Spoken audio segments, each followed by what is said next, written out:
Kaya siya naging ina ng lahat ng mga nahihirapan. Ibang-iba po sa atin, tayong mga ayaw sa sakit. Meaning nyo, yung mga umiinom sa inyo, bakit kayo umiinom? Because you want to numb the pain. Pag umiinom ka, gusto makalimutan yung sakit, no? Para wala kang maramdaman. Pero ang tao na tumatakas sa sakit, anong tawag nyo dyan? Duwag. Pagka lalaki ng tao, ng iba sa inyo, duwag. You're cowards.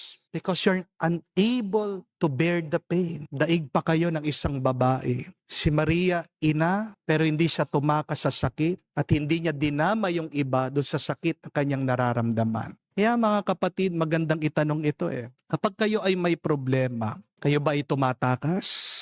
Kayo ba ay nagiging pabigat sa iba? O kayo ba ay nagiging inspirasyon sa ibang tao?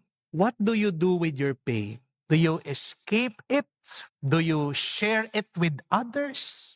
Do you inflict pain also to others? Or do you become more patient, bearing this pain in your heart, praying to God to help you? Si Maria, kahit puno siya ng lungkot, naging lakas siya ni Juan Apostol.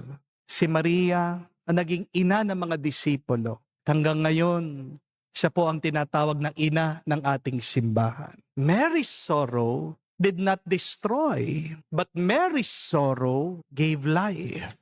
Her pain did not wound others, but her pain became a compassion. Kaya nga ang tunay na kabanalan ay hindi kawalan ng lungkot. Kapag kaya mong hawakan ang iyong lungkot at hindi ito nagiging lason, kapag ito ay hinahandog mo ng buong pagmamahal, pag-ibig sa Diyos, kapatid, yan ay ang kabanalan. That is true holiness.